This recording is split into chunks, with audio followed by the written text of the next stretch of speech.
অপর অনুকম্পায় শ্রী শ্রী গান্ধারিকা গিরিধারীর অপর করুণায় মহামহিমায়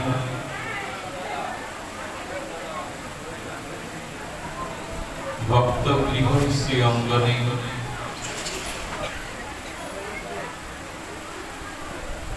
শ্রী ভগবানের নির্মল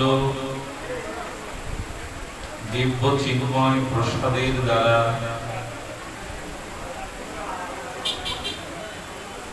যে নবজাতক ভূমিষ্ঠ হয়েছিল, দুর্লভ মনুষ্য রূপ নিয়ে, শরীর নিয়ে,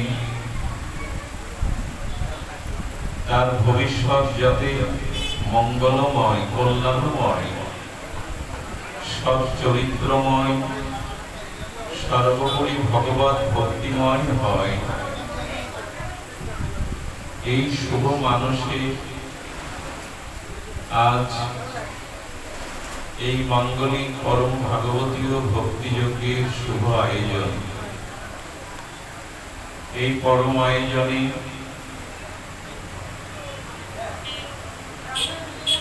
শ্রীমদ্ ভাগবতীয় ভক্তিযজ্ঞের সুধাকথা যজ্ঞের শুভারম্ভে প্রাতঃস্মরণীয় পরম বন্দনীয় জীবন সর্বস্ব জীবন ধন শ্রী শ্রীল গুরু মহারাজের পাবন পদার বিন্দে পরার্ধ কোটি দণ্ডবৎ প্রণতি।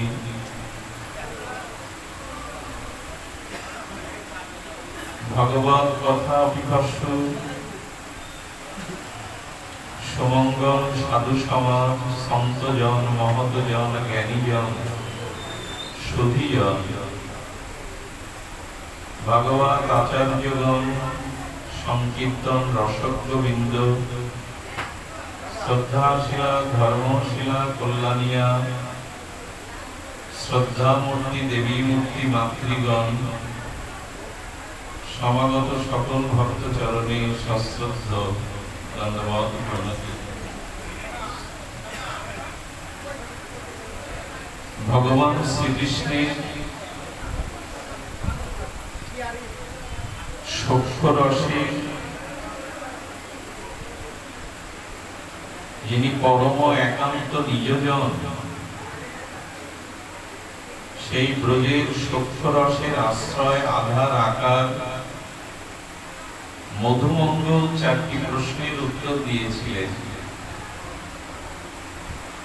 ভগবান জিজ্ঞাসা করেছিলেন তার এই প্রিয় সখা বন্ধুর কাছে,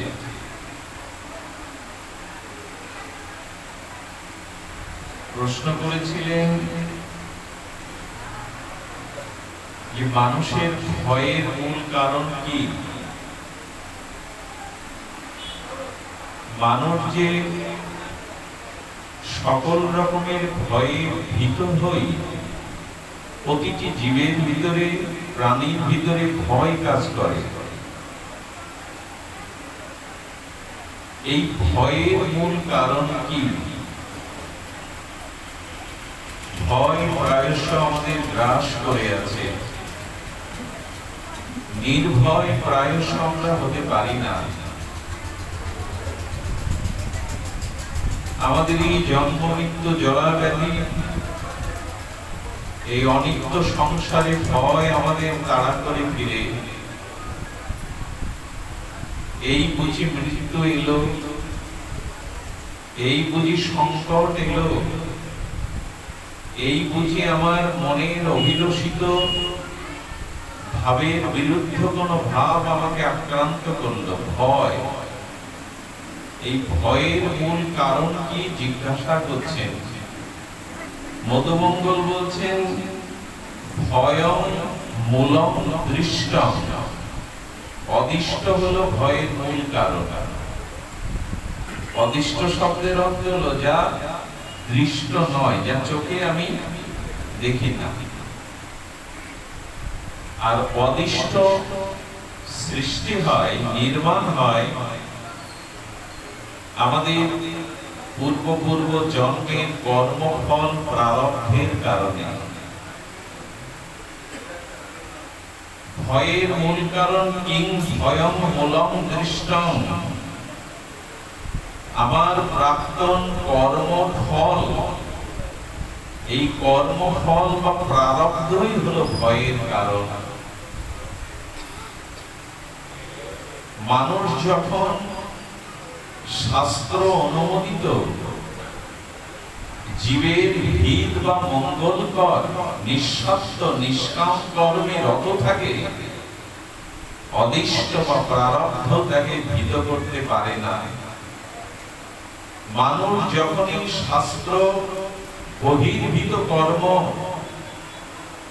শাস্ত্র অনুমোদিত করেনি যে কর্ম, সকাম হয়ে লোভাতুর হয়ে স্বার্থময় হয়ে আমরা যখন শাস্ত্র বিরুদ্ধ কর্ম করি, সেই কর্মের দ্বারা যে প্রারব্ধ অদিষ্ট সৃষ্টি করে, এই প্রারব্ধ প্রাক্তন কর্ম ফলই হলো আমাদের ভয়ের কারণ।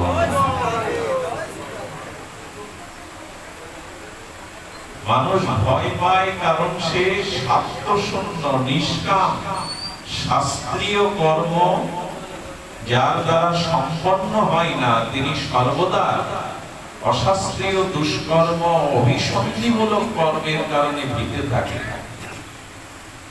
যে যত বড়ই ক্ষমতাধর হোক, বলবান হোক, শক্তিশালী হোক, শাস্ত্র বিরুদ্ধ কোন অন্যায় কর্ম করলে সে ভীত হবে, ভয়ের সঞ্চার তার মধ্যে হবে।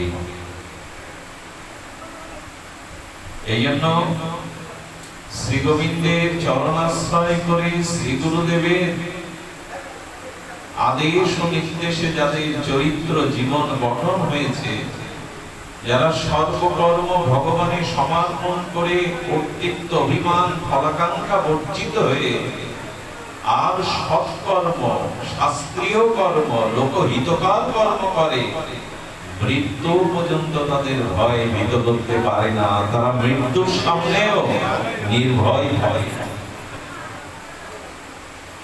যাদের জীবন সৎ কর্মের দ্বারা, ভগবৎ কর্মের দ্বারা, নিষ্কাম কর্মের দ্বারা, শাস্ত্রীয় কর্মের দ্বারা, গুরু আনুগত্যে জীবন যাপনের দ্বারা যারা মঙ্গলময় কর্মে রত, তারা মৃত্যুকে অতিথি ভেবে আলিঙ্গন করতে যায়, এসব আমি প্রস্তুত আছি। মৃত্যু তাদের ভীত করতে পারে না।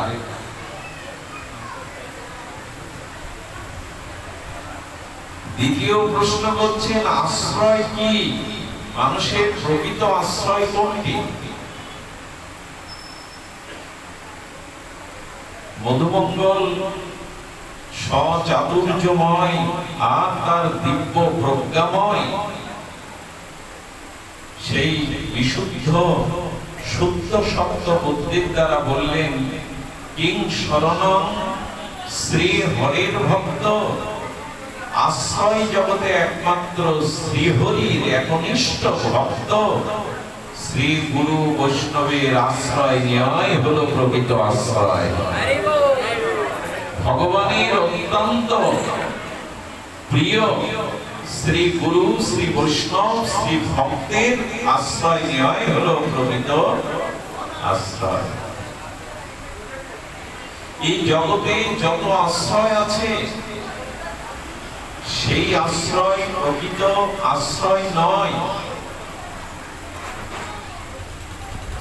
দেখুন, আশ্রয় ব্যতীত কোন মানুষ বিন্দু মাত্র স্থায়ী বা অবস্থান করতে পারে না। কোনো না কোনো আশ্রয় আমাদের থাকতে হয়। শ্রীল গুরু মহারাজ আশ্রয় তত্ত্ব বর্ণন প্রসঙ্গে তার অমীয় ভাগবত লহরীতে তিনি জানিয়েছেন, আমি পিতার পিতৃসত্তার আশ্রয়ে ছিলাম। পিতা আনন্দের কারণে মাতৃগর্ভে আমাকে আশ্রয় দিল, মা তার গর্ভে আমাকে আশ্রয় দিল, কিন্তু বেশি দিন নয়। মাতৃগর্ভ হতে ভূমিষ্ঠ হলাম, ভূমিতে আশ্রয় নিলাম। ভূমি আমাকে আশ্রয় দিল, পিতামাতার স্নেহ লালিত আশ্রয়ে শশীকলার ন্যায় বেড়ে উঠলাম।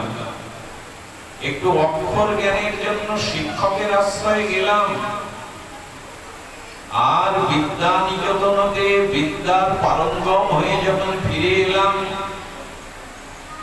তখন কেউ চাকরিতে গিয়ে বসের আশ্রয় গেল, ব্যবসায় গিয়ে মহাজনের আশ্রয় গেল, যৌবনের পূর্ণ লগনে সেই স্ত্রীর আশ্রয় গ্রহণ করল, আর স্ত্রীর আশ্রয় গ্রহণ করে পরবর্তীতে সন্তানের আশ্রয় নিল। এরপরে তো আছে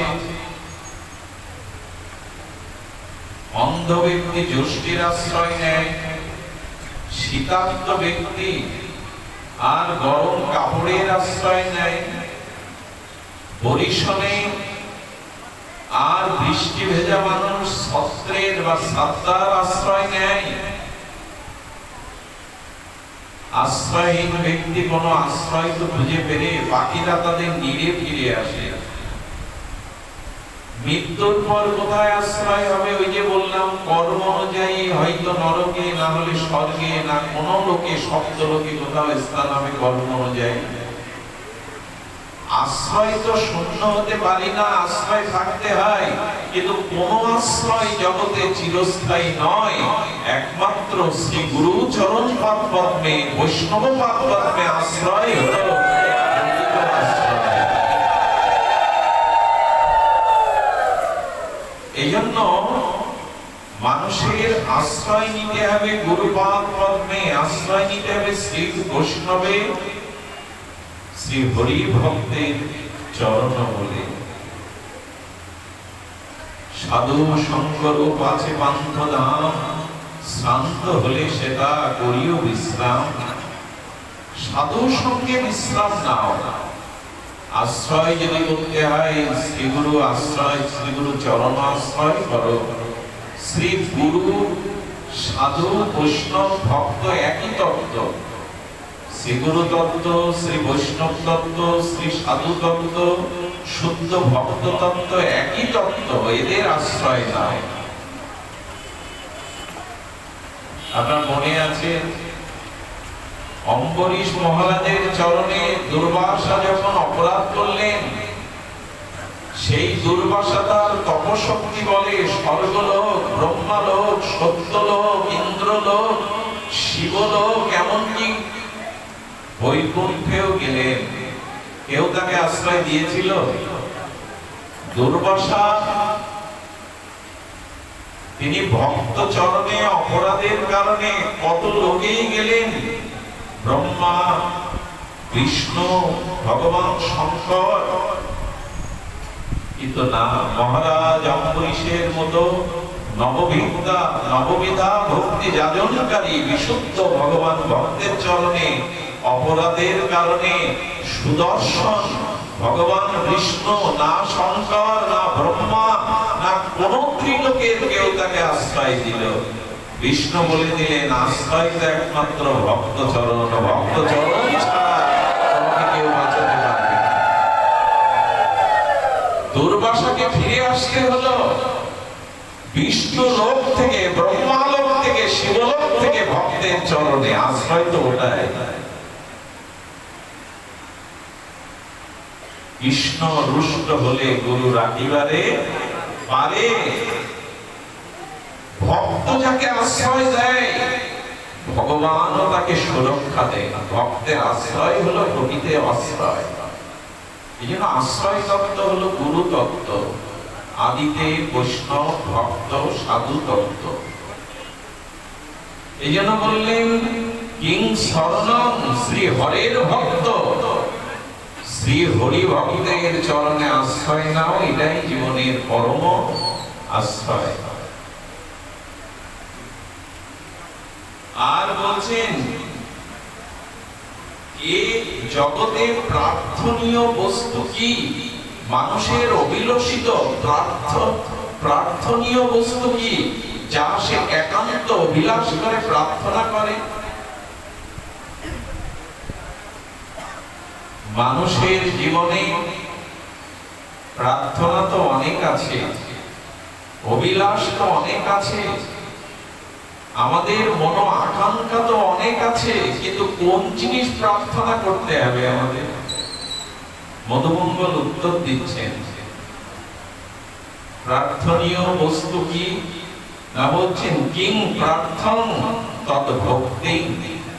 একমাত্র এই বিশ্ব ব্রহ্মাণ্ডে তোমার মনের অভিলষিত অভিলাষ প্রার্থনা যদি কিছু থাকে, তবে দুবাহু প্রসারিত করে নিষ্কপ পরিপরে দায়িত্বহীন কণ্ঠে শুধু ভক্তিকেই প্রার্থনা করো, আর কিছু প্রার্থনা করো না, শুধু ভক্তিকেই প্রার্থনা করো। ভক্তি করিয়সি মহিয়সি সর্ব সিদ্ধি প্রদায়িনী সর্বমঙ্গল দায়িনী, ভক্তিকেই প্রার্থনা করো, অন্য কিছু চাইতে যেও না, ঠকে যাবে, বঞ্চিত হবে। ভক্তিকেই চাও। দিয় মানাঙ্গা বৃন্দন্তি বিনা মত সেবন বিনা। গোবিন্দ বলেন, আমার ভক্তকে দেওয়ার জন্য আমি বড় ব্যাকুল। আমি ভক্তের কাছে শাস্তি নিয়ে যাই, সারূপ্য নিয়ে যাই, শালক্য নিয়ে যাই, আর সাযুজ্য মুক্তিও নিয়ে যায়। ভক্ত আমার সেবা ভিন্ন, ভক্তি মানেই সেবা, সেবা মানেই আনন্দ, শুভ তাৎপর্য দান। আমার ভক্ত শুধু ভক্তি চাই, এই জগতে আর অন্য চাওয়া তার নেই। সেটি শ্রীমান মহাপ্রভু শিক্ষাষ্টকে আমাদের সকলের স্মৃতিতে এনে দিয়েছেন। ন ধনং ন জনং ন সুন্দরীং কবিতাং বা জগদীশ কাময়ে। কিছুই চাই না, কারণ বিশুদ্ধ ভক্তি এটি একমাত্র প্রার্থনীয় বস্তু, অভিলষিত বস্তু। জীবের একমাত্র আকাঙ্ক্ষিত বস্তু হলো ভক্তি। ভগবান এই ভক্তির কাছেই পরাধীন হয়ে যান, স্বতন্ত্র সরাট বিভু অচিন্তনীয়। ভগবান ও ভক্তিতে বশ হন, স্বতন্ত্র ভগবান পরতন্ত্র হয়ে যান একমাত্র ভক্তির কাছে। ব্রহ্মা বলছেন, এই যে ব্রজবাসীরা তোমাকে ভালোবাসে গোবিন্দ, হে অনন্ত, হে পরম সর্বকারণের কারণ, হে ভগবান, ব্রজবাসীরা যে তোমাকে ভালোবাসে, তুমি ব্রজবাসীদের কি দেবে? তাদের ভালোবাসা ভক্তি সেবার বিনিময়ে তুমি তাদেরকে কি দেবে? তখন ভগবান শ্রীকৃষ্ণ ব্রহ্মাকে বলছেন, আমার দেওয়ার বস্তু কি কম আছে ব্রহ্মা? আমি ব্রজবাসীদের কি দেব? আমার দেওয়ার বস্তু কি কম আছে? বলে, কি আছে তোমার প্রভু? বলো, দেখো,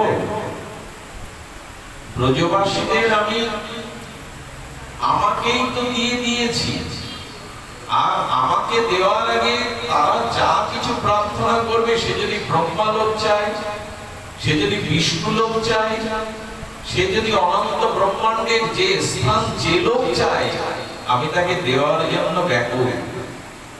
বলে, প্রভু, বিন্দু সিন্ধুতে থাকে, বিন্দু সিন্ধুতে বর্তমান থাকে, কিন্তু বিন্দুতে সিন্ধু থাকে না। এই জীবের সমস্ত ফল তুমি, জীবের যা কিছু প্রার্থনীয় বস্তু, যা কিছু চাওয়া পাওয়া অনন্ত ব্রহ্মাণ্ডে আছে, তার ফলই তুমি, সবকিছুর ফল তুমি। তদীয়ং বস্তু গোবিন্দ, মনে এই কথাই বলে, সবকিছু ফল তোমার কাছে। তো ব্রজবাসীদের তুমি কি দেবে? কারণ এই যে ইন্দ্রপদ, ব্রহ্মপদ, শিবপদ, বিষ্ণুপদ, যা কিছু, তা তোমার অনন্ত মাধুর্য, অনন্ত প্রেম ও মাধুর্য সিন্ধুর, এগুলি এক একটি বিন্দু। এগুলো লক্ষ্য করুন, ইন্দ্রপদ, ব্রহ্মপদ আর বৈকুণ্ঠের পদ, চতুরানন বা এই যত কুবেরের পদ, এই পদগুলো হলো অনন্ত মাধুর্য, অনন্ত সৌন্দর্য, অনন্ত শ্রী যশ ভগবানের এক একটি আনন্দ সিন্ধুর বিন্দু। ব্রহ্মপদ এক বিন্দু, ইন্দ্রপদ এক বিন্দু, কুবের পদ এক বিন্দু। তো ভগবান তোমাকে যারা দেহ গেহ সংসার লজ্জা শীল ধর্ম সব তোমাকে দিয়েছে, তাদেরকে তুমি সিন্ধুর থেকে বিন্দু দেবে? ব্রহ্মালোক দেবে, শিবলোক দেবে, বিষ্ণুলোক দেবে? তুমি তোমার বৈকুণ্ঠের সাযুজ্য দেবে? এটা তো তোমার দেওয়ার মধ্যে পার্থক্য থেকে গেল। সিন্ধুকে যারা সব দিয়েছে তাদের তুমি বিন্দু দেবে? ভগবান কৃষ্ণ চিন্তায় পড়ে গেলেন, তাই তো যারা সব আমাকে দিয়েছে তাদের যদি ব্রহ্মপদ দেই, বিষ্ণুপদ দেই, সাযুজ্য দেই, সে দেওয়াটা হবে সিন্ধুতে বিন্দু। তখন ব্রহ্মাকে বলছেন, দেখো ব্রহ্মা, দেখো সনক পিতা, তাহলে ওগুলো যদি সিন্ধুতে বিন্দু হয়, তাহলে আমি আমাকেই তো ওদের দিয়েছি। কাউকে বন্ধু করেছি, কারো ভ্রাতা হয়েছে, কারো সখা হয়েছে, কারো পুত্র হয়েছে, আমি তো ওদেরকে দিয়েছি। ব্রহ্মা বলছেন, এই জন্য তোমার মাথা ঘুরছে, ব্রহ্মারও মাথা ঘুরছে। তুমি ব্রজবাসীদের তোমাকে দিয়ে দিয়েছো, আমার হিসাব মিলছে না। আমার মাথায় আমি ঠিক হিসাব মিলাতে পারছি না। কেন ব্রহ্মা? তুমি একটু আগে বললে সর্বফলের কারণ আমি, তুমি একটু আগে বললে আমি সিন্ধু। সিন্ধু যদি দিয়ে দেই, তার দেওয়ার বাকি কি তাকে বলে মিলছে না? তো কেন মিলছে না? বলে পুতনাকেও যদি তুমি তোমাকে দিয়ে দাও, বালক হাতে নিয়ে রুধির সোনা অপবিত্র, এই পুতনাকে যদি তুমি তোমাকে দাও, মানে ধাত্রীগতি দাও, তোমার মাতৃস্থান দাও, তাহলে তুমি ব্রজবাসীদের যা দিচ্ছ পুতনাকেও তা দিচ্ছ। হিসাব তো মেলে না। মেলে কি? পুতনাকেও তুমি তোমাকে দিয়ে দিলে, আর ব্রজবাসীদেরও তুমি, যে পুতনা কালকুট বিষ স্তনে তোমাকে হত্যার জন্য জিঘাংসা নিয়ে এলো, আর নন্দ যশোদা ব্রজবাসীগণ সর্বস্ব তোমায় দিয়েছে, দেহ ধর্ম, বেদ ধর্ম, কুল ধর্ম, সর্বস্ব জীবন যৌবন অর্পণ করেছে।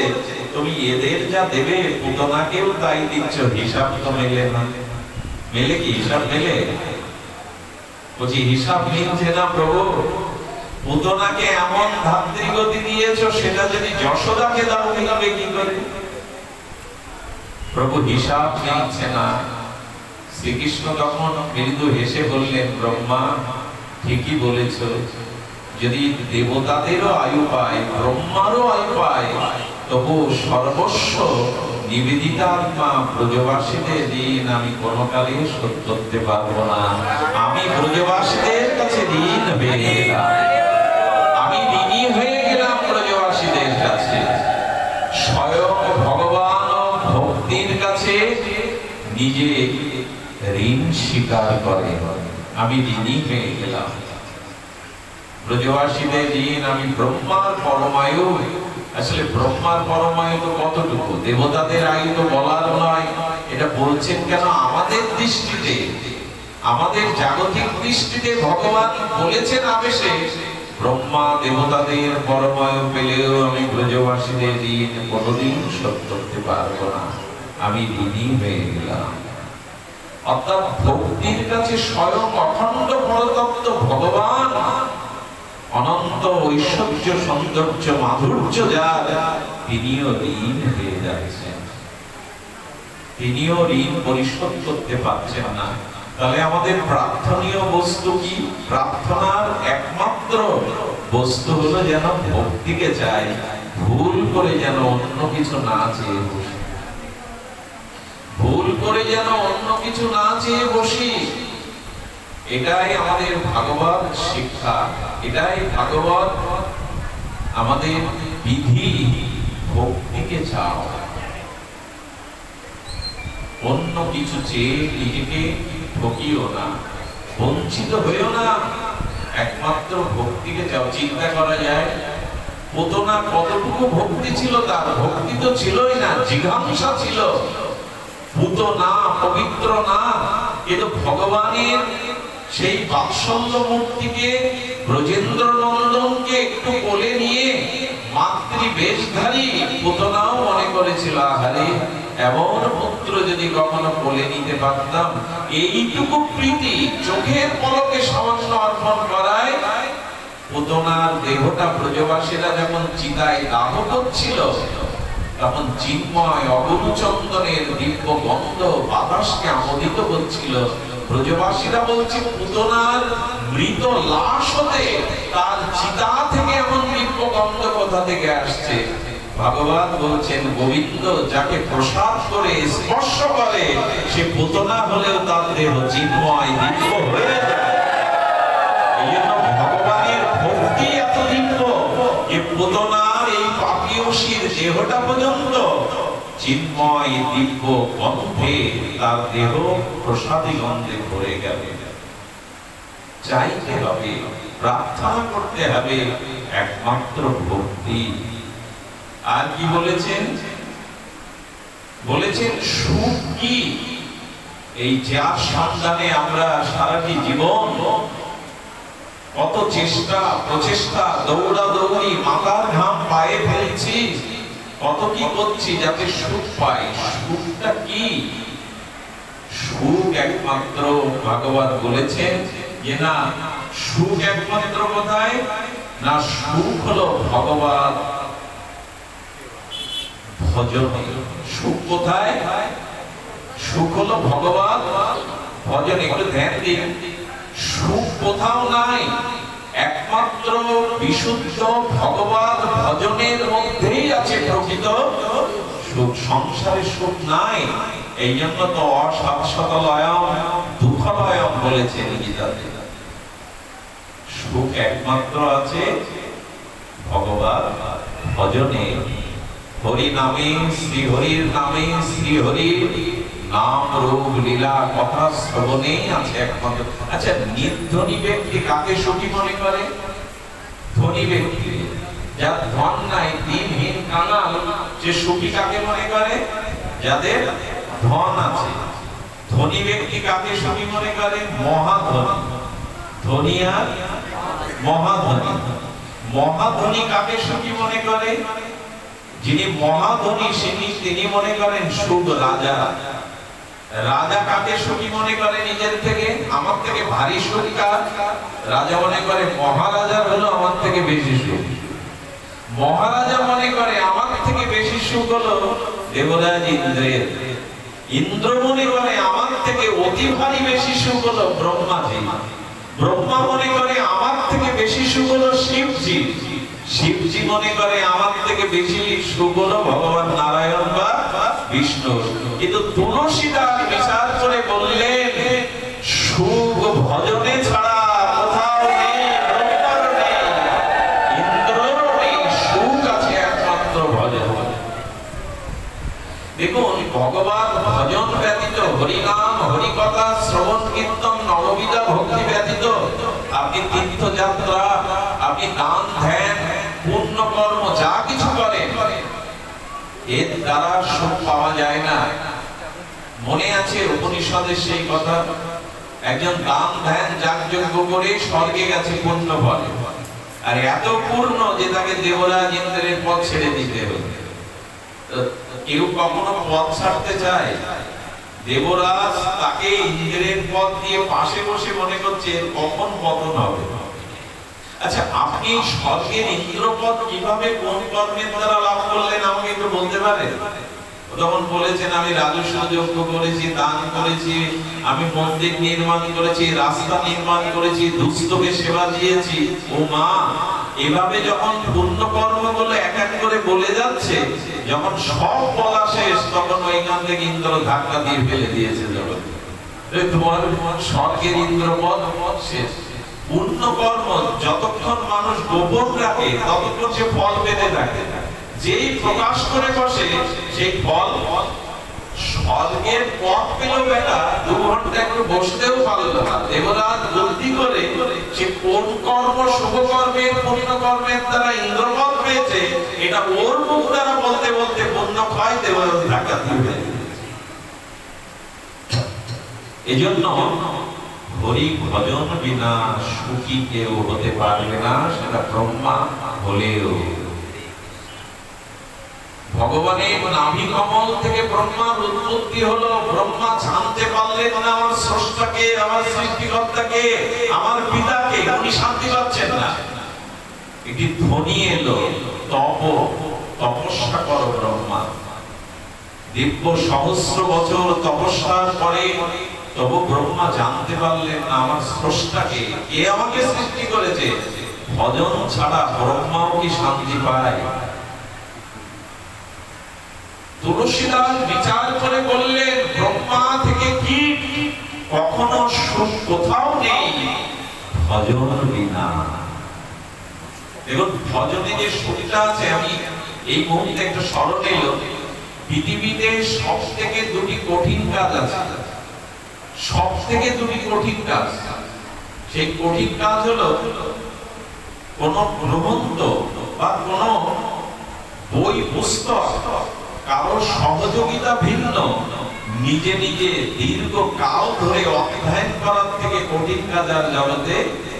আপনি আজ কাল বই নিয়ে বলবেন, এবার আধা ঘন্টার মধ্যে ঘুম পাবে, অলসতা পাবে, আর বইয়ের বিষয়বস্তু তাৎপর্য বুঝতে না পারলে ওর মধ্যে আপনি ঢুকতেই পারবেন না।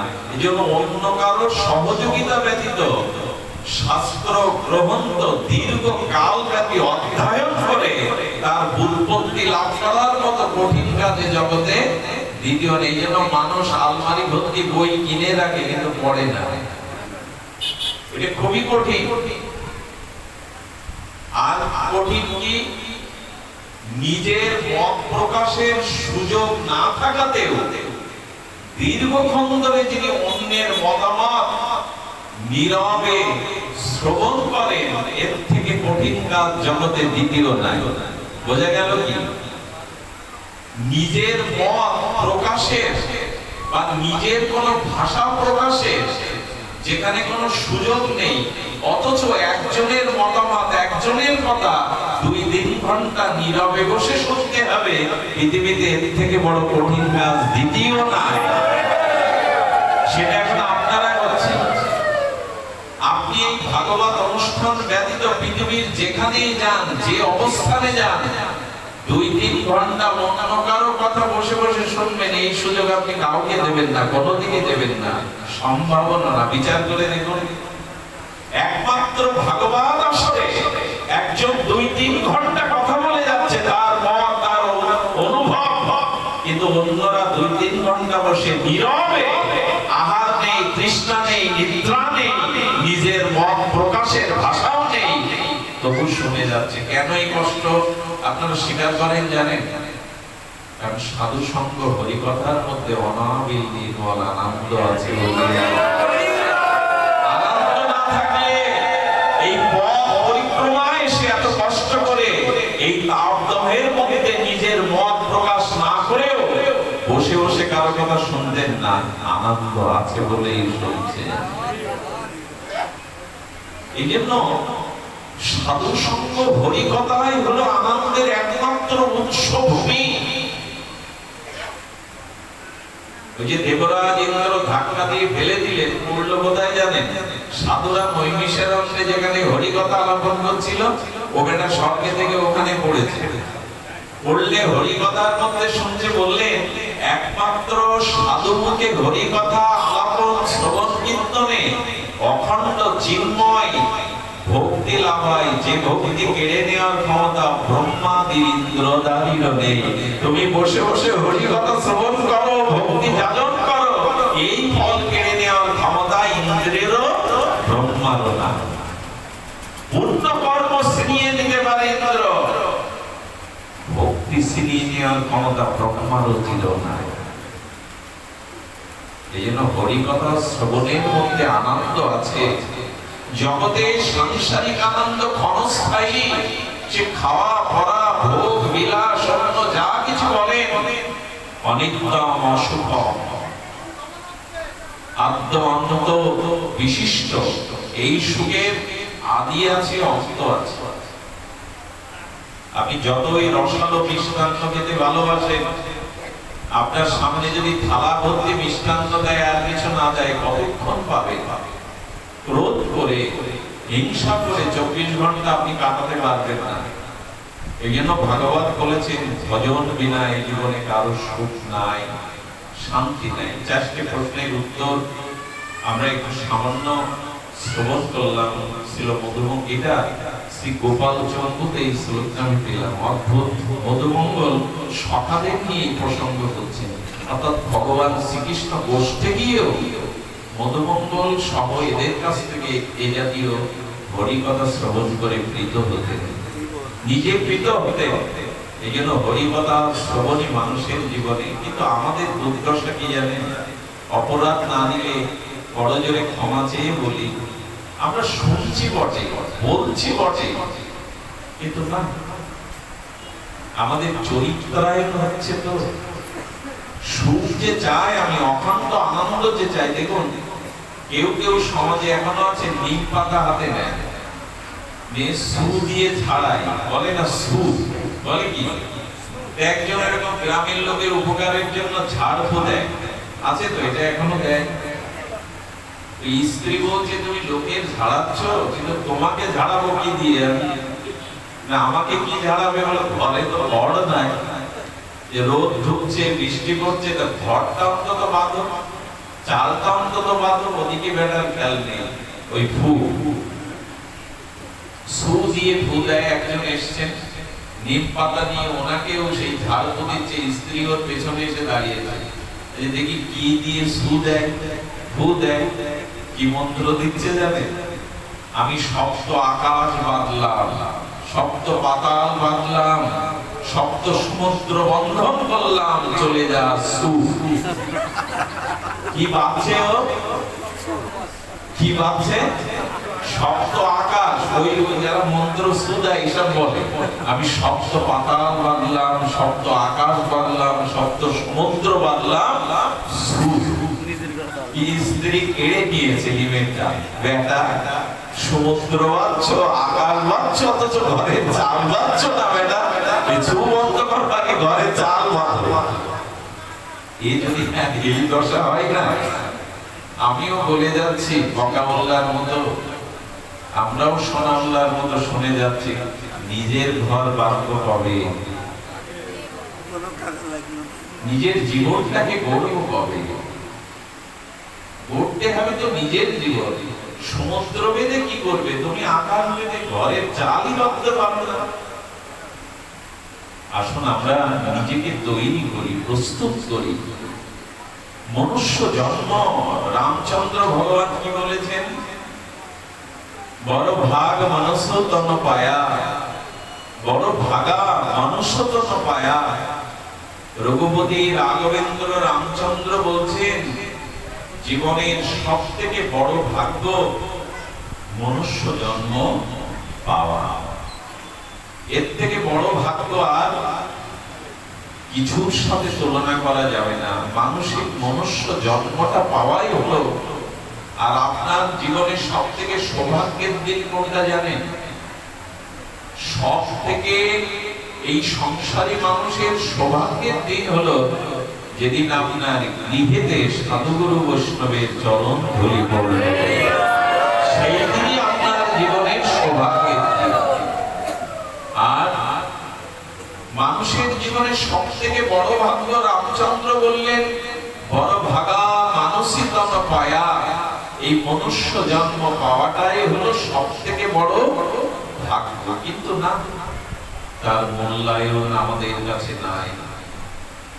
আচ্ছা, বলতে পারেন জীব জন্তু, সমাজ সংকুল জন্তু জানোয়ার, ঘোড়া ভেড়া আর হাতি বা শুকর কুকুর, প্রকৃতি ওদের যেভাবে সৃষ্টি করেছে, প্রকৃতিজাত ওদের পশুত্বের ব্যবহার ওরা পরিবর্তন করে কি? কথা বলতে হবে, পরিবর্তন করে না। পৃথিবীর কোন প্রাণীকে ধূমপান করতে দেখেছেন? জন্তু জানোয়ারদের। ওদের যদি 2 মাস ট্রেনিং দেন, নেবে, ওদের প্রকৃতি ওরা ত্যাগ করে না। আচ্ছা, আপনি কিছুটা মাছ মাংস আর কিছুটা খড় গুঁড়ো তৃণ লতা গাভীর সামনে দিলে, ওরা স্কুলে গেছে কখনো?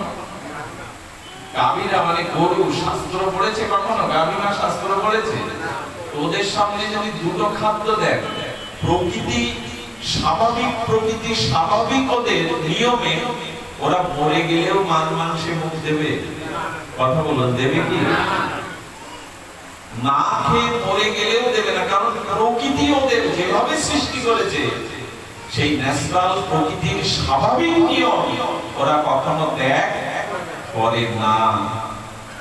কিন্তু নিজের দিকে যদি প্রশ্ন করি বিল্লমঙ্গল, ভগবান তোমাকে যে বিচার দিয়েছে, বিবেক দিয়েছে, শাস্ত্র দিয়েছে, সাধু দিয়েছে, গুরু দিয়েছে, উপদেশ দিয়েছে, ধাম দিয়েছে, নাম দিয়েছে, বৈষ্ণব দিয়েছে, আর এত কিছুর পরেও তুমি তোমার স্বভাবগত প্রকৃতিকে ধরে রাখতে পেরেছো?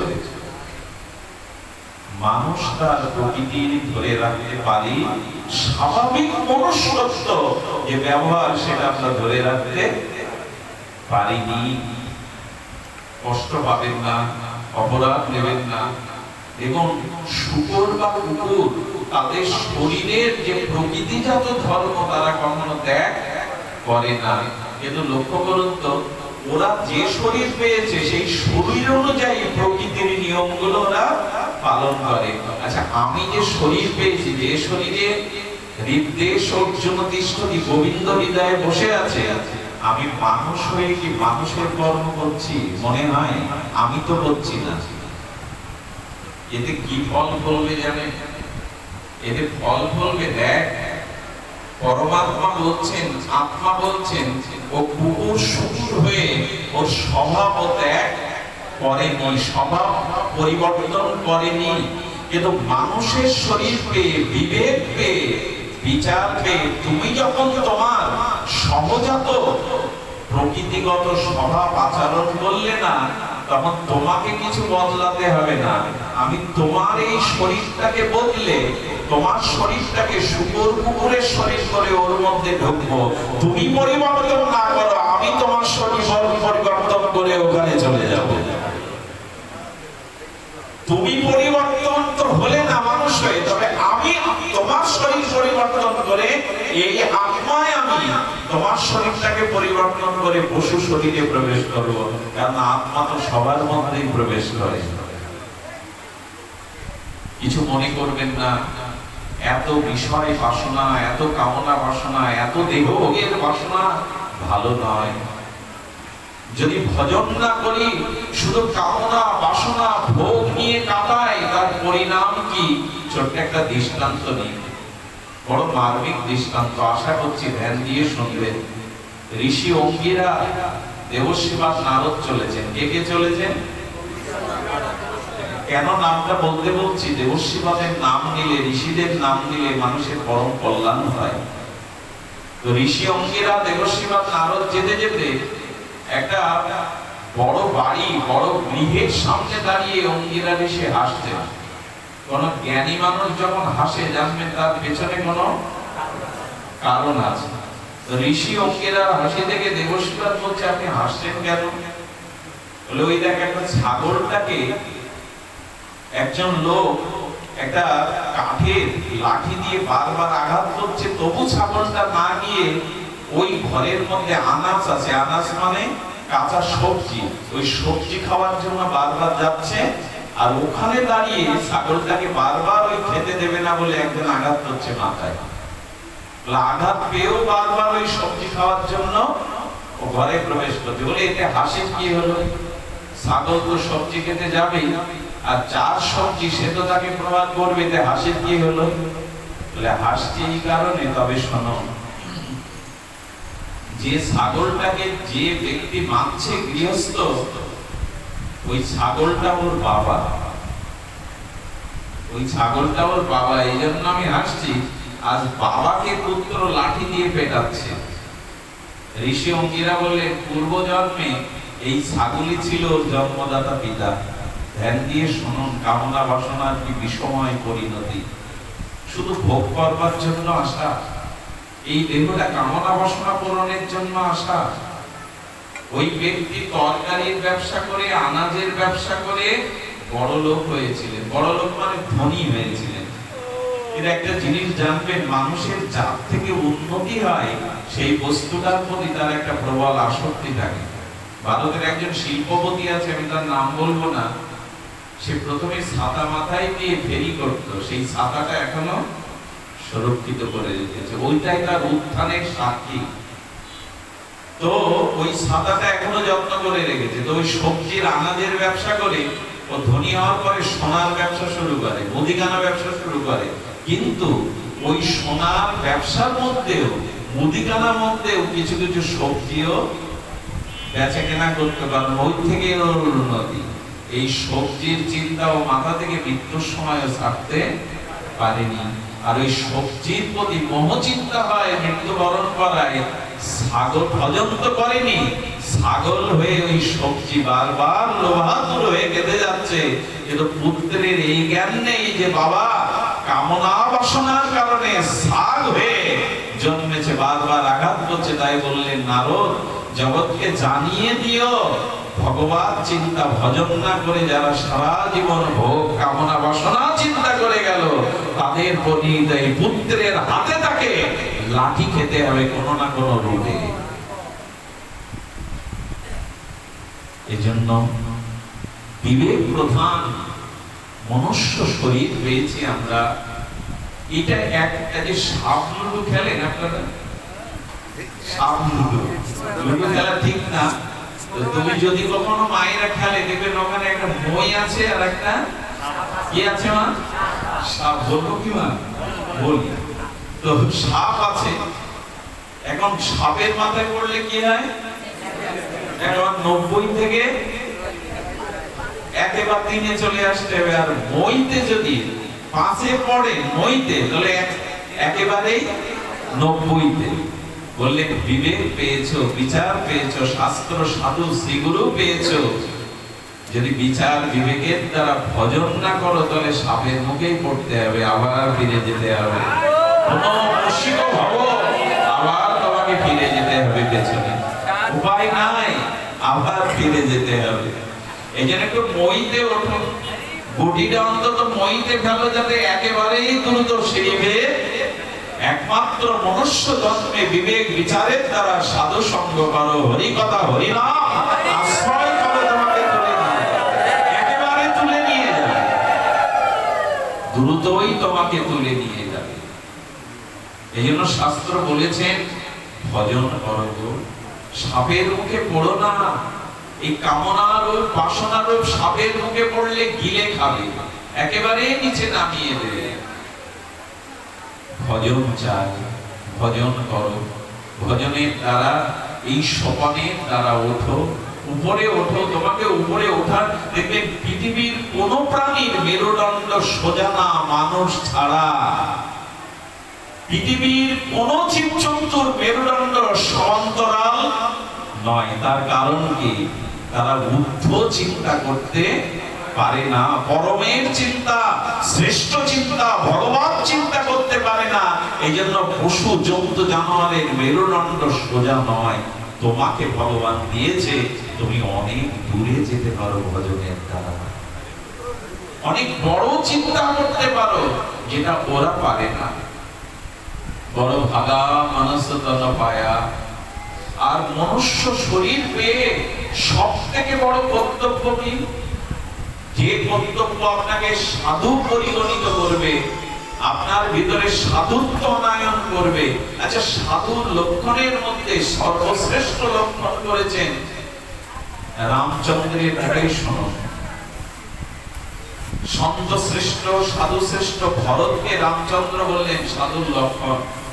একটা অনুরোধ করি, বাহ্যিক লক্ষণ থেকে সাধু নির্ণয় করা যাবে না। বাহ্যিক কোন লক্ষণ থেকে প্রকৃত সাধু নির্ণয় করা যাবে না। সাধুর শ্রেষ্ঠ লক্ষণ করেছেন স্বয়ং রামচন্দ্র। সাধু শ্রেষ্ঠ, সন্ত শ্রেষ্ঠ, আর ভরতকে সামনে রেখে ভরতকে বলছেন, রঘুপতি রামচন্দ্র ভরত, সাধুর শ্রেষ্ঠ লক্ষণ শোনো। সাধুর শ্রেষ্ঠ লক্ষণ হলো যিনি সর্বভূতে হিতে রতা, যিনি জগৎ জীবের প্রতিটি জীবের মঙ্গল কামনা করেন, প্রতিটি জীবের কল্যাণ মঙ্গল উপকার করবার জন্য যার হৃদয় সর্বদা বিগলিত, ইনি হলেন প্রকৃত সাধু পদবাচ্য। সাধুর লক্ষণ কি তাহলে কি দাঁড়ালো? নিজে ভালো থাকবো, শুধু নিজের মঙ্গল চাইবো? সাধুর প্রকৃত লক্ষণ পর উপকার, পরের দুঃখে নিজের হৃদয় দ্রবিত। আচ্ছা, কাকে শ্রেষ্ঠ বলবেন আপনি?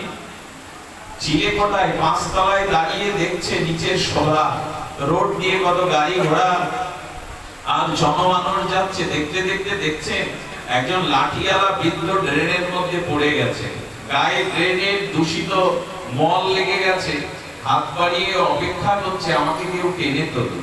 5 তলায় দাঁড়িয়ে উনি যদি মনে করেন আরে কাঁচানো জামা, আবার 5 তলা বেয়ে নিচে নামতে হবে, ওকে তুলতে গেলে তো জামা কাপড় অশুদ্ধ হয়ে যাবে, একে শ্রেষ্ঠ বলবেন যে বিচার করে এগিয়ে আসছে না?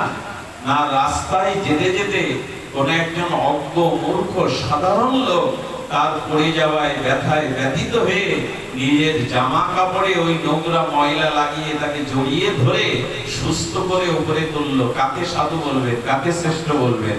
5 তলায় দাঁড়ানো শিক্ষিত কাঁচানো জামা পরা সাধু লোককে? ওই যে পথের লোকটা ওই যে ড্রেনে ধুলা ময়লা মলিন কাপড়ে লাগালো না, এটা দুর্গন্ধময় ড্রেনের ধুলা না, এটাই সাধুত্ব, এটাই মনুষ্য জীবনে প্রকৃত বন্ধ। কারো বিপদ দেখে যদি তোমার হৃদয় দ্রবীভূত না হয়, তাহলে জানবেন পরোপকার তোমার দ্বারা হলো না। আর পরের উপকার যদি না করতে পারো, সাধুত্ব লক্ষণ যাই থাকুক, সাধুত্বের মূল লক্ষণ তোমার ভিতরে এখনো আসেনি। পর সর্বভূত হিতে রতা, অন্যের মঙ্গলের চিন্তা করো, অন্যের কল্যাণের চিন্তা করো, এটাই হলো প্রকৃত সাধুত্ব, এটাই সাধুর সংজ্ঞা। আসুন আমরা চেষ্টা করি, দেখুন অপরের মঙ্গলের করবার সাথে সাথে নিজের একটা স্বার্থ আছে। একটা ভুল কথা সমাজে এখন প্রয়োগ হয়, যে ভুল কথাটা অথচ কতটা ভুল আমি ব্যাখ্যা করিনি, তবে এইটুকু বিচার করে দেখেছি উপকার করলে সে ক্ষতি করে, এই কথাটা এখন বেশি প্রচলিত নয় যে যে যার উপকার করে। আমার মনে হয় উপকারটা যদি নিঃস্বার্থভাবে করতে পারে, তাহলে সেই উপকারের দ্বারা আপনারও স্বার্থ সংরক্ষণ হয়, আপনারও উপকার হয়, কল্যাণ হয়। দেখুন, পরোপকারটা যদি পরশপাতর হয় আর দুঃখী ব্যক্তি যদি লোহা হয়, তাহলে পরশপাতরের সার্থকতা কি? লোহাকে সোনা করা। লোহা যদি দুঃখী ব্যক্তি হয় আর পরোপকারে সাধুত্ব যদি পরশপাতর হয়, তাহলে পরশপাতরের সার্থকতা কখনো হতো কি? লোহাকে যদি সোনা না করতে পারত, পরশপাতরের সার্থকতা থাকতো না। তেমনি আমাদের জীবনে পরোপকারই হলো পরশপাতর। পরশপাতর দিয়ে যত পরোপকার লোহাকে সোনা করতে পারো, তবেই তোমার মধ্যে প্রকৃত সাধুত্ব জেগে উঠল। আসুন আমরা চেষ্টা করি যে সাধুত্বের এই মূল সংজ্ঞা পর হিতে রত থাকতে পারি, যেন পরের উপকার পরের কল্যাণ যেন করতে পারি। কি বলবো, দিল্লিতে একটা ভদ্রলোক তিনি মুক্তার ব্যবসা করতেন। কিসের ব্যবসা? মুক্তা। তিনি দিল্লির বাজার থেকে মুক্তা কিনে আনতেন, ঘোড়ায় পিঠে উঠে সাওয়ার করে, পেছনে তার একটা কুকুর দাস, এই কুকুর সর্বদা তাকে পাহারা দিয়ে আনত। উনি ওই ঘোড়াতে আস্তে আস্তে শ্রান্ত হয়ে এক বৃক্ষের শীতল ছায় আশ্রয় নিতে নিতে ওনার সেই অসাবধানতা, সেই সোনার মোহরের যে থলেটা গোজা ছিল ওইটা পড়ে গেছে। এবং উনি খেয়াল করেনি, উনি ঘোড়ায় উঠে চলতে শুরু করেছেন। কুকুরটা কি করেছে জানেন? কুকুরটা ওনার সামনে গিয়ে কাঁপছে, চিৎকার করছে, আর ওই গাছতলার দিকে ইঙ্গিত করছে। উনি যখন শুনছে না, বাধা দিচ্ছে, ওনার কাছে মনে করেছে মোহর আছে, সোনা আছে, দামি জিনিস, সন্ধ্যা হয়ে যাচ্ছে। কুকুরটা কি করেছে জানেন? কুকুরটা তাকে ঘোড়ার সামনে দিয়ে বারবার অনুরোধ করে গাছতলায় নিয়ে গেছে। নিয়ে গিয়ে ওই সোনাটাকে বারবার বোঝাতে চেষ্টা করছে এখানে তুমি ফেলে যাচ্ছ। যখনই বারবার ওই দিকে নির্দেশ করেও সে বাধা মানছে না, তাকে গুলি করা হলো। গুলি খাওয়ার পরে লুটিয়ে কোথায় পড়লো জানেন? ওই সোনাটাকে ঘিরে রেখে ওখানেই লুটিয়ে পড়লো। বাড়ি গিয়ে যখন দেখে কোমরে সেই সোনার থলিটা নাই, ওই বৃক্ষতলে বিশ্রামের কথা মনে করে ফিরে এসে দেখলেন রক্ত ঝরিয়ে জীবন দিয়েও তার মালিকের সম্পদটা সে রক্ষা করে গেছে, ওইখানেই পড়ে রয়েছে। অন্যখানে গিয়ে মরতে পারত, মরেনি। গুলি খেয়েও, আঘাত খেয়েও সে রক্ষা করেছে। মাঝে মাঝে মনে হয় এত বড় কৃতজ্ঞতা বোধ আমরাও মাঝে মাঝে বিস্মরণ হয়ে যাই। পিতা মাতার প্রতি, বড়দের প্রতি, প্রতিবেশীর প্রতি আমাদের কৃতজ্ঞতা বোধ কই? বড় দুঃখে আমাদের হৃদয় দ্রবিত হয় কই? এটি সাধুত্বের মূল সংজ্ঞা। শুধু বর্তমান সময়ের প্রতিকূলতায় দূর দূরান্ত থেকে আপনারা ফিরে যাবেন, সেজন্য ভাগবত বিশ্রামেরই অভিলাষ থেকে ভাগবতের একটি শ্লোক আমরা সামান্য একটু আস্বাদন করে পাঠ বিশ্রাম করবো। আজকের অনুষ্ঠানের মূল যে বিষয়টা সেটা হলো অন্নপ্রাশন, সম্ভবত মুখে অন্নদান। তো আপনাদের এইটুকু বলবো, ভগবান চরণে যদি কেউ পৌঁছাতে চায়, একটু ধ্যান দিতে হবে। ভগবান চরণে যদি কেউ পৌঁছাতে চায়, ভগবানের নিজ আলয়ে যদি কেউ বাস করতে চায়, যদি মনুষ্য জীবনকে প্রকৃত সার্থক করতে চায়, মনুষ্য জীবনের দুর্লভ মনুষ্য জীবনের যদি সার্থকতা কেউ চায়, আমি আপনাদের একটাই নিবেদন করব। সেই নিবেদনটা হলো কয়েকটি ভাগবত নির্দেশ জীবনে পালন করুন।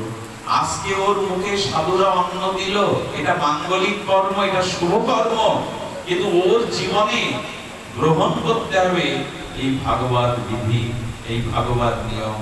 তার প্রথমে হলো ভগবানের ঘরে ফিরে যাওয়া, নিজের মনুষ্যত্ব অর্জনের এবং নিজের শুদ্ধ ভক্তি ভাব আশ্রয় করবার মাত্র 3টি সিঁড়ি বা সোপান ভাগবতে দিয়ে গেছে। তার অতি সহজ, আপনার কাছেই এগুলি এখন আছে, আপনি এখন প্রয়োগ করতে পারেন। তার প্রথমটা হলো সিন্নান্ত সকতা কৃষ্ণ, অর্থাৎ এই কর্ণটা ব্যবহার করতে হবে আপনার, তাহলে আপনি প্রকৃত মানুষ হতে পারবেন, ভক্ত হতে পারবেন। শুধু তাই না, ধীরে ধীরে ভগবত রাজ্যে প্রবেশের অধিকার আপনি পাবেন।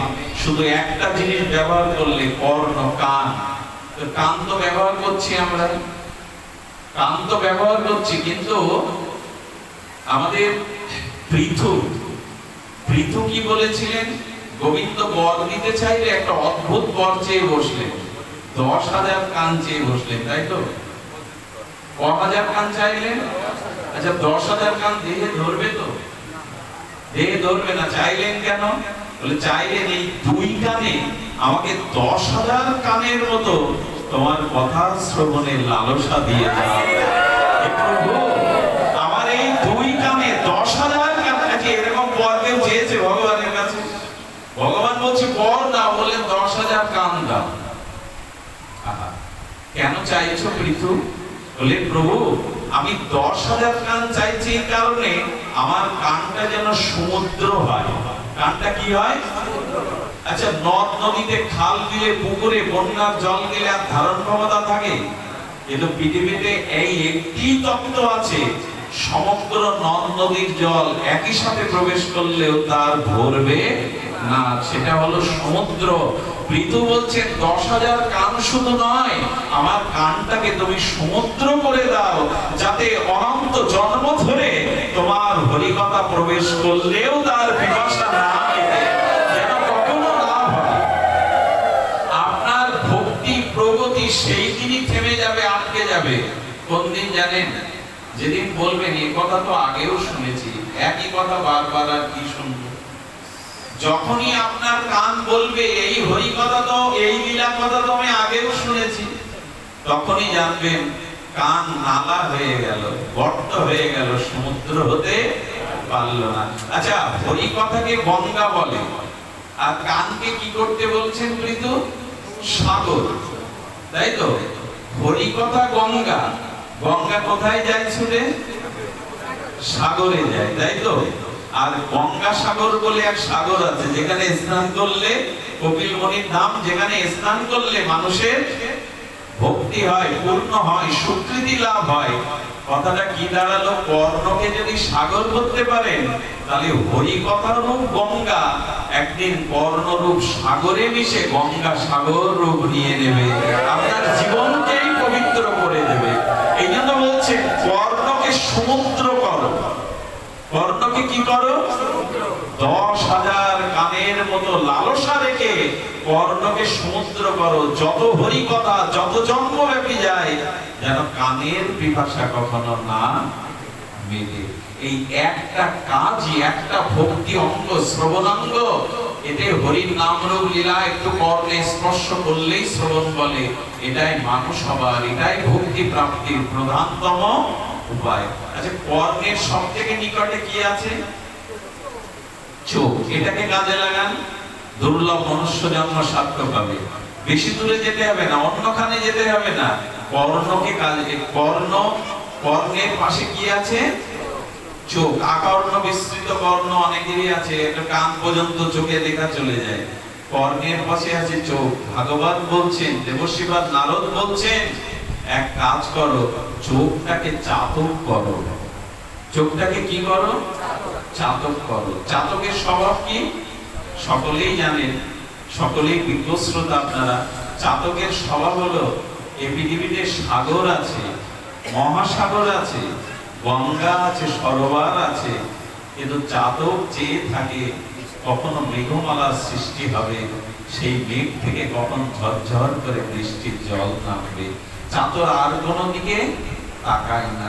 আমার মনে পড়ে এক মহতের মুখে শুনেছিলাম, একবার মেঘ থেকে বৃষ্টি হয়নি, তখনও মেঘ থেকে চাতক ছুটে চলেছে, উড়ে চলেছে ওই মেঘের কাছে যাবে বলে।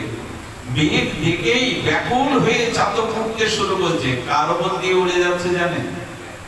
গঙ্গার উপর দিয়ে। আচ্ছা, নিচে যার পতিত পাবনী গঙ্গা, তার তৃষ্ণার জন্য এখনো বৃষ্টি নামেনি, সে মেঘের দিকে চেয়ে ছুটে চলেছে। এক শিকারী হঠাৎ করে তীর বিদ্ধ করলো চাতকের বুকে। চাতক গঙ্গায় পড়ে গেল। পড়লো কিভাবে জানেন? ঠোঁটটাকে মেঘের দিকে রেখে চাতক দেহটাকে গঙ্গায় ডুবিয়ে দিয়েছে। দিতে দিতে মরতে মরতে ঠোঁটটা বন্ধ করে বলল, আমি মরবো, তবু মেঘের দিকে দৃষ্টি ফিরে আমি গঙ্গার দিকে দৃষ্টি ফিরাবো না। চাতক সম যদি চোখটা করতে পারেন, তাহলে আপনি ভগবান চরণ শুধু পাবেন না, শুদ্ধ ভক্তি লাভ করে আপনি ভগবানের যে কুটির, ভগবানের যেখানে ধাম, ওইখানে পাশে সুযোগ পাবেন। চোখটাকে চাতক করো, অর্থাৎ এই চোখ দিয়ে সবার মধ্যে হরি আছে, সবার মধ্যে আমার ভগবান আছে, আর সবাইকে সাধুরূপ দৃষ্টি দিয়ে দেখতে শুরু করো। তুমি যদি চাতকের মতো চোখটা দিতে পারো, তাহলেই তোমার আত্মকল্যাণ হবে। সাধু দর্শন, ভগবত দর্শন তোমার মধ্যে দিয়ে হলে। আপনাদের মনে আছে পাওহারি বাবার কথা? পাওহারি বাবা একাদশীর পর দিন দ্বাদশীতে গাছতলায় বসে রুটি বের করেছে, সুন্দর রুটি, আর মাখনের কৌটা লাগিয়ে ভগবানকে দিয়ে পেতে যাবে, পালন সাধতে যাবে, কুকুর এসে রুটি দুটো ছিনিয়ে নিল। যেই নিল, উনি তো সর্বভূতে, ওনার চোখ সবখানে ভগবান দেখে। আর কুকুরের মধ্যে নারায়ণ দর্শন করে বলছে, প্রভু দাঁড়ান দাঁড়ান, মাখনটা তো লাগাতে দিন, মাখন লাগানো হয়নি এখনো প্রভু। ও সেই মাখনের কৌটা নিয়ে কুকুরের পেছনে ছুটছে। কয়েক কিলোমিটার দৌড়ে গিয়ে বলছে, প্রভু আর পাচ্ছি না, মাখনটা তো দিতে দিন। এটা হাস্যকর কথা নয়, এটাই সাধু দর্শন, এটাই নয়নের সত্য কথা। তখনই বলছে, প্রভু দাঁড়ান দাঁড়ান। দাঁড়িয়ে গেছে গাছতলায় কুকুরটি, কিন্তু কুকুর রূপে নাই, চতুর্ভুজ নারায়ণ রূপে। বললেন, আজ তোমার দৃষ্টি শুদ্ধ হয়েছে, আসুন না এই চোখে সবার মধ্যে ভগবানকে দেখি। সবার মধ্যে যদি ভগবানকে দেখি, কারো দোষ দেখা আর আমার মধ্যে তখন আসবে না। দেখুন, মানুষ হিংসা করে, অন্য বড় হলে, অন্যের সোনা হলে সে কষ্ট পায়, দুঃখ পায়, কিন্তু নিজের ছেলে যখন বাবাকে ছাপিয়ে যায়, বাবার কষ্ট হয়। বাবার কষ্ট হয়, আমার ছেলে আমার থেকে বড় হোক, বিদ্বান হোক, কষ্ট হয় না কেন? ছেলে প্রত্যেকে সে আপন মনে করে, তো সবার মধ্যে যে ভগবান দেখে তাকে কি কেউ শত্রু মনে করে? তাকে আপন মনে করে, আর আপন মনে করলে তার দোষ আর কেউ কখনো দেখবে না। কানের পাশে চোখ, আর চোখ আর কানের পাশে আর দুটো জিনিস আছে, একটা হলো নাসিকার একটা। দেখুন ভগবত ভক্তির জন্য আপনাকে বহু দূরে যেতে হচ্ছে না, নাসিকা দিয়ে যদি পারেন তুলসীর গন্ধ, ধূপ দ্বীপের গন্ধ, ভগবানের আরতি নির্মল্য গন্ধগুলোই নিতে শুরু করুন।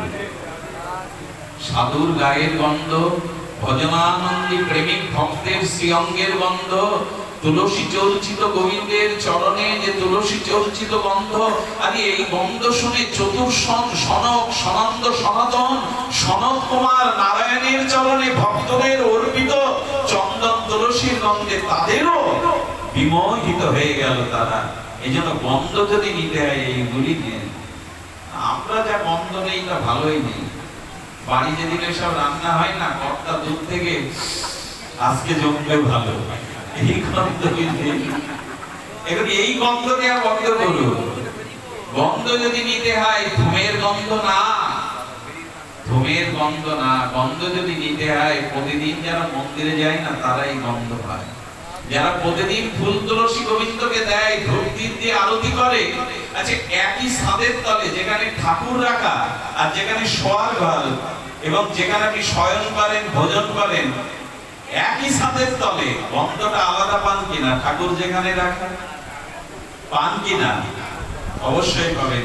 আপনি সাধারণ গল্পের বইয়ের গন্ধ নাসিকায় শুকবেন আর গীতা খুলে গন্ধ শুকবেন, দুটো আলাদা। আলাদা। এই জন্য নাসিকাতেও ভক্তি হয় যদি নাসিকা দিয়ে ভগবানের দিব্য নির্মন্থনীয় ওই আরতির পুষ্প চন্দন তুলসী গন্ধ নাক দিয়ে অন্তত ভেতরে যায়। আচ্ছা এই কথাটা বাবাজি মহারাজ আমাদের পশ্চিম বাংলায় আশ্রমটার নাম মনে নাই, আশ্রমে বসে ভক্তদের বোঝাচ্ছে যে নাসিকায়ও দিব্য ভগবানের নির্মন্থনীয় ওই দিব্য কুসুমের চন্দনের গন্ধ নিয়ে ভক্তি হয়। এই কথাটা যখন বোঝাচ্ছে তখন ওই আশ্রমের সামনে ছিল বিশ্ব রোড, ওই রোডের সামনে দিয়ে বড় বাজার থেকে এক ভদ্রলোক এক লরি শুকনো লঙ্কা মানে ঝাল কিনে নিয়ে যাচ্ছে। কি নিয়ে যাচ্ছে? শুকনো লঙ্কা এক লরি বড় বাজার থেকে কিনে আড়তে নিয়ে যাচ্ছে। এখন ঝালের গাড়ি যদি সামনে দিয়ে যায়, বাতাস যদি ওইদিকে প্রবাহ হয়, কি হয়? আশ্রমে বসে যারা শুনছিল প্রত্যেকের ভেতরে ওই ঝাঁঝালো গন্ধ গিয়ে হাসতে শুরু করেছে, সবাই হাসিতে ভরে গেছে পুরো আশ্রম। বাবাজি মহারাজ বললেন সুযোগ পেয়ে গেছি এই কথা ব্যাখ্যা করব। আচ্ছা ঝালের গাড়িটা যাচ্ছে আপনাদের হাসানোর জন্য কি? বললেন না, উনি মালিকের দোকানে যাচ্ছেন বেচা কেনার জন্য কিনেছেন। বলে তাহলে ঝালের গাড়ি যাওয়াতে আপনারা সবাই হাসছেন কেন? বলে ঝালের স্বভাব তো ওই যে পথ দিয়ে যাবে মানুষকে হাসাতে হাসাতে ভেতরে যাবে। তো ঝাল যদি মানুষকে হাসাতে ক্ষমতা রাখে, ভগবানের দিব্য প্রসাদী গন্ধগুলো নাসিকা দিয়ে ভেতরে গেলেই ভক্তি জ্ঞান ভেতরে প্রবেশ করবে, ভক্তি অবশ্যই ভেতরে প্রবেশ করবে। এগুলো সব ভগবানের ঘরে যাওয়ার রাস্তা, এগুলো সব ভক্তি দেবীর ঘরে যাওয়ার রাস্তা। আচ্ছা নাসিকার নিচে কি আছে নিকটে? মুখ। এটা বলেই রাখি, সেটা হলো মুখ। এই মুখ দিয়ে এই কথাটা শুনতেই হবে। এই কথাটা আপনাদের একটু গ্রহণের জন্য নিবেদন করছি, একটু হৃদয়ে কথাটা স্থান দিন।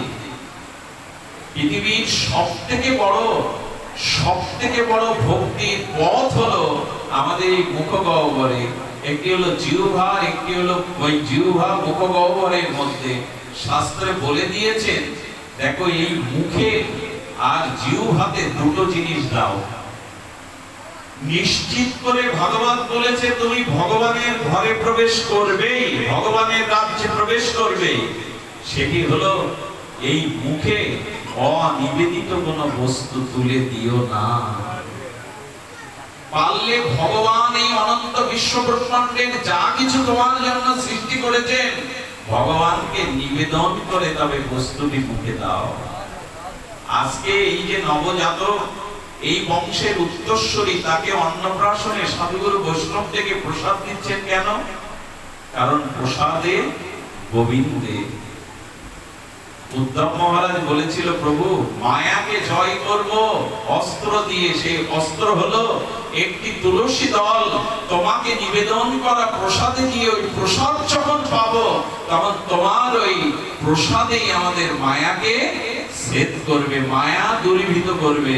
আমি একটা নিবেদন করি, অনিবেদিত কোনো বস্তু পাওয়ার অভ্যাসটা ছেড়ে দিয়ে ভক্তি রাজ্য প্রবেশের দুয়ার খুলে যাবে আপনার জন্য।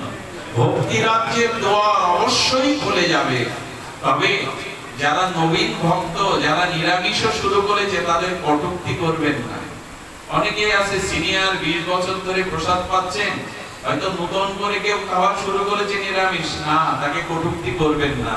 উৎসব দিন, প্রেরণা দিন, যে যা কিছু খাচ্ছে তাকে বারবার ভগবতের মন্ত্রে এইটুকু বলুন, ওগো একটু প্রসাদ যদি তোমার ভেতরে যায়, ওই প্রসাদ গিয়ে তোমার ভেতরে শুদ্ধ ভক্তির ক্রিয়া করবে, তোমার হৃদয়কে নির্মল করবে, পাপ শূন্য বাসনা শূন্য করবে। একটু প্রসাদ অনুরোধ করব। আসুন, আমাদের মুখে অনিবেদিত কোন বস্তু যেন আমরা না দিই। এই অনিবেদিত বস্তু দেওয়ার সাথে সাথে আমাদের ভিতরে শুদ্ধতা বিনষ্ট হয়। এই জন্য আমি কিন্তু কোনো বস্তুর উল্লেখ করছি না, কিন্তু নিবেদিত হতে হবে, নিবেদিত হতে হবে। নিবেদিত বস্তু ছাড়া অনিবেদিত বস্তু ভক্ষণ করাকে আমি বললে কষ্ট পেতে পারে। এটা গীতাতে ভগবান বলে দিয়েছেন, কি বলেছেন? অনিবেদিত বস্তু মানে পাপ ভক্ষণ করা। আর বাকি থাকলো জিহ্বা, এতে হরি নাম জুড়ে দিন, রাম নাম, কৃষ্ণ নাম, ভগবানের দিব্য তারক ব্রহ্ম নাম জুড়ে দিন। এই নামের দ্বারাই, জিহ্বার দ্বারাই আমরা ভগবত পথের পথ পেয়ে যাব। আর এই কথা বলেই আমার পাশে আজকে যারা এই প্রতিকূলতার মধ্যে এমন একটি ভাগবতী অনুষ্ঠানের যারা শুদ্ধ আয়োজন করেছেন, পরম আয়োজন করেছেন, তাদেরই উত্তরসূরি এই বংশের প্রদীপ সম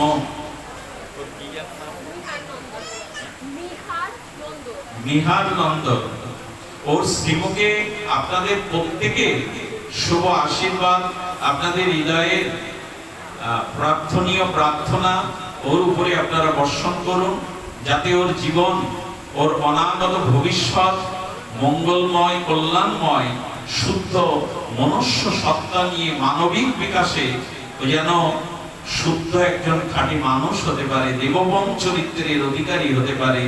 আমরা সেই প্রার্থনায় তার উদ্দেশ্যে আমরা নিবেদন করব। আর এই প্রার্থনা করার জন্য যে বৈদিক মন্ত্র উচ্চারণ করতে হয়, আমি অনেকক্ষণ ধরে তাকে দেখছি, তিনি আমাদের ছোট, আমাদের অত্যন্ত আত্মজ সৌম্য বৈদিক মন্ত্র উচ্চারণ করছে দাঁড়িয়ে।